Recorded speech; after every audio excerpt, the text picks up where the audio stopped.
Very strange stage today in the Massif Central. Thomas Pidcock having beef with his rear derailleur. Bosh! England through.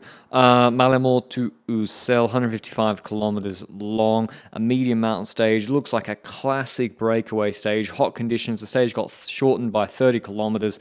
Got the intermediate sprint uphill at the start in the first 15 kilometers.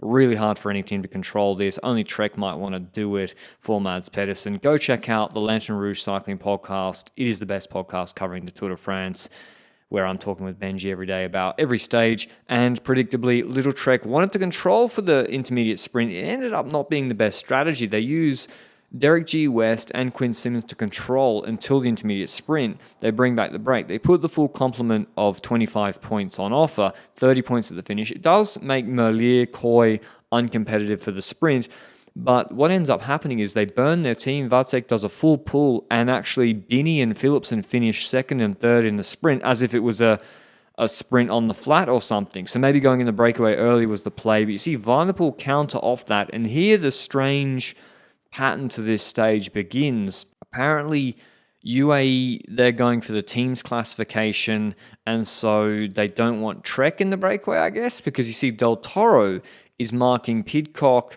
Healy, and Pedersen. Van der Poel's up there. But Wellens was like closing Del Toro. That's the strange part. It's like, well, let Del Toro go in the move, and then it's not your responsibility to shut it. So UAE were just shutting everything. Like any group bigger than 3 or 4, they were shutting down. Again, they were shutting a move there.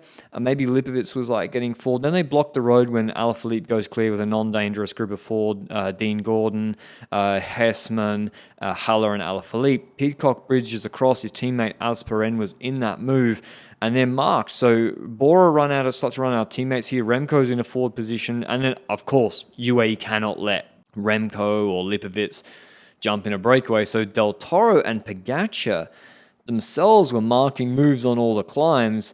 Another move goes with Carapaz. Costu and Gregoire were jumping for FDJ. Simmons and Castrillo for Trek and Movistar. A move does go. I think it's with Jega, Carapaz, Simmons, Jorgensen, and Rubio. This is the peloton. The peloton's like 25 riders. Pedersen's getting dropped out of the peloton. UAE have 6. Visma have 4.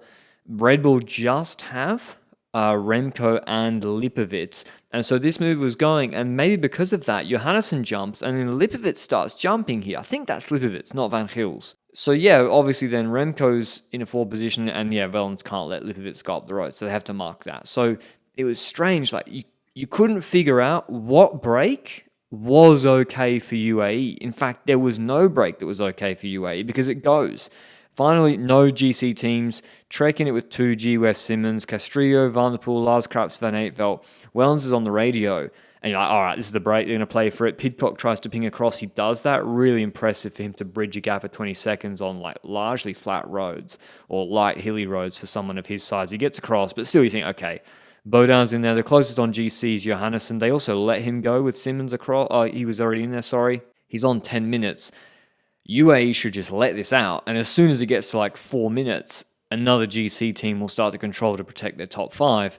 UAE keep this at 1 minute. On the climbs, they bring it down to 50 seconds at points. Pidcock goes across to Simmons and Johannesson, and a new selection in the breakaway is formed with Wellens and Groschart in the pacing. Yeah, it's Van der Poel in front with Baudin, Pidcock, Johannesson. Pedersen was getting dropped, so maybe UAE were trying to drop Pedersen and the other like fast guys so Del Toro could sprint. What do you think? What was UAE's plan in the mid-phase of this race when the breakaway had gone? Was it Teams GC? Was it going for the stage win? Was it just because they can do it because they're the strongest team? They want to put Remco, Lipovitz and the other GC teams and riders under pressure, make it hard.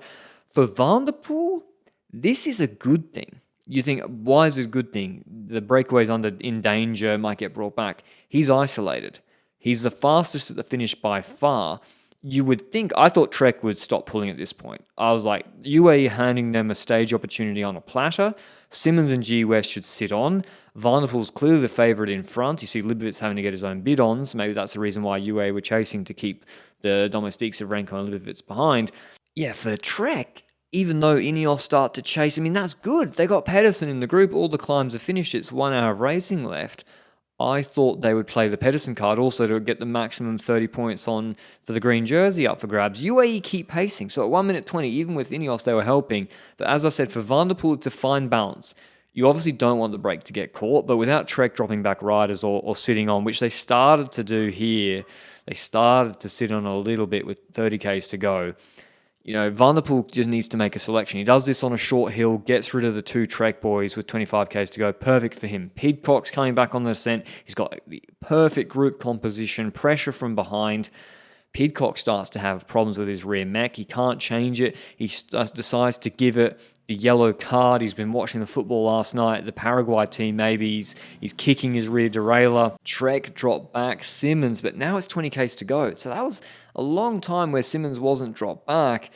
And yeah, I think Trek made a mistake in this stage. I think they needed to sit on the breakaway with G West and Simmons so they could save energy and not get dropped by Van der Poel or increase the chance of that not happening, because they had Pedersen behind to play for the sprint for the green jersey. Even if he didn't win the stage, for the green jersey, every point matters. And for Van der Poel, he has people cooperating. They can't sit on. They can't attack him because of the pressure from behind. Yes, the final K, they sit on him, but he can manage this. He slows it down. He's going to let himself lose time like RVV 2022 with Pogačar.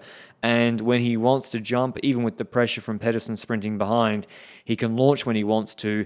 He didn't have to go all out. They had no time to attack him because of the UAE pressure from behind, and then Ineos and Cofidis for Aaron Baru. And Mathieu Van der Poel was the strongest of the day. Very, very impressive to get in the break on the hardest moment. Manage a group that became uncooperative, winning ahead of Johannesson, Pidcock, Baudin. Gano won the sprint from behind, but Pedersen let it out from like 500 metres to go. Michael Matthews 7th, then Brouillard, Chagac, Sean Quinn. Here's what Van der Poel had to say. Mathieu Van der Poel, we saw you struggling the first few days of the Tour de France. We were a bit worried, but you're still around, and today you proved it. Yeah, it was a super hard day. Start of the tour was not great for our team, but I think, like always, we stayed calm.